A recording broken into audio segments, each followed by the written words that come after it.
put everything out there and let individuals realize that I couldn't care less about what you feel. I care about what I feel, and some of the time, me feeling better is me putting myself out there in various ways and different avenues. So, I consider my rap as a discussion, pretty much than a rap. 'Cause assuming that you take the music off and simply pay attention to my words, it's like I'm conversating with you as opposed to shouting and hollering over the music. In the embroidered artwork of current music, few strings are all around as vivid and persevering as that of Snoop Dogg, a man whose moniker is as notable as his laid-back melodious conveyance. Calvin Cherbris Jr., brought into the world on the metropolitan material of Long Oceanside, California, would ascend to turn into a hip jump light, an excursion set apart with the beats of wind and the shadows of contention. Yet, as he has of late shared, the way to achievement was not generally simple for him. The early existence of Snoop Dogg was an embroidery of intricacy woven with the battles of a childhood in the midst of the posse culture of the 1970s and 1980s, when the brake scourge's handle on economically depressed areas was suffocatingly tight. One Long Oceanside police force task specialist even set out on a risk size of 1 to 10, Long Oceanside rates around a 9, an unmistakable demonstration of the climate that would shape a youthful Snoop canine. It's just happening in lengthy Oceanside right now, to the extent that me doing something for the local area in light of the fact that that's where my heart lies at, to the extent that fixing my own area.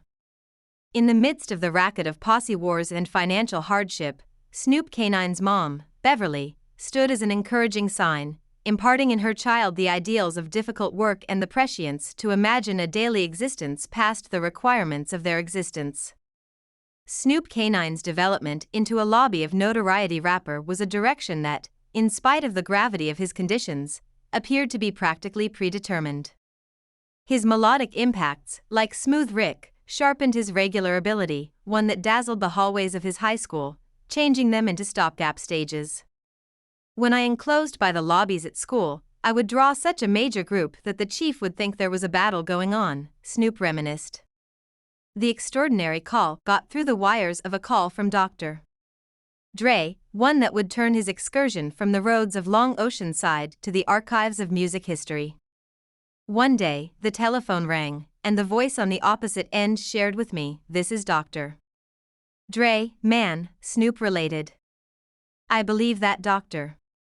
Dre was the ideal dad figure, good example, coach, and maker for me at the time since I was youthful. I was crude. That association not just brought forward joint efforts like the notorious soundtrack single for the film Profound Cover, yet in addition birthed the fundamental collection Duist style, which solidly settled G and Snoop canine's permanent blemish on hip-hop.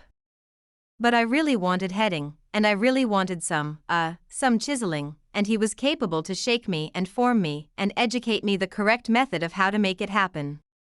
And he had the right group around me. Going on from the groundbreaking call with Dr.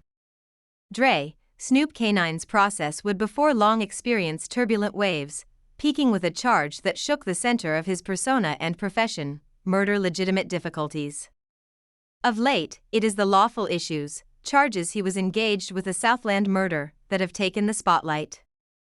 The occasions that collapsed began with a warmed experience among Snoop and adversary gangsters outside his loft, one game-changing August evening, an episode that would wave through his life and work, with the strain snapping like a pre-storm sky. The showdown raised when Snoop, joined by his guardian, Mick, confronted Philip Walder Merriam, otherwise called Minimal Smooth, in what must be depicted as a scene cut out of an extreme metropolitan show. The preliminary that followed was a battle in court as well as an exhibition that cast a long shadow over Snoop's public picture as the different jury held tight every word. Snoop's safeguard contended energetically for self-defense. Philip took an unexpected action, arriving at back for his .380 gun. Malik's impulses responded, bringing about the grievous shooting. The resulting annihilation of key proof just thickened the plot, driving to Snoop's acquittal yet leaving an permanent scar on his mind. Snoop made the choice to quit rapping about death and viciousness in his melodies, a statement that would reshape his expressive account, however, not completely scattered the billows of debate that had assembled around him. However, the discussions were not even close to finished. The furious relationship with Suge Knight and the severe air at Deathline Records added to a picture of a man coincided in struggle. And he was group-related, so it resembled our first meeting was on terrible conditions, since we were still group subsidiary, and we were utilizing group phrasing on the presentation. Knight's command over the name and asserted affiliations with road packs highlighted a more obscure side of the industry. Snoop was anxious to abandon. At the point when you get that sort of force, you got to treat individuals right, Snoop reflected, catching the embodiment of his takeoff from a world that was pretty much as risky as it was stylish. We made a ton of in cash, yet shite controlled it all. Everything was in his name.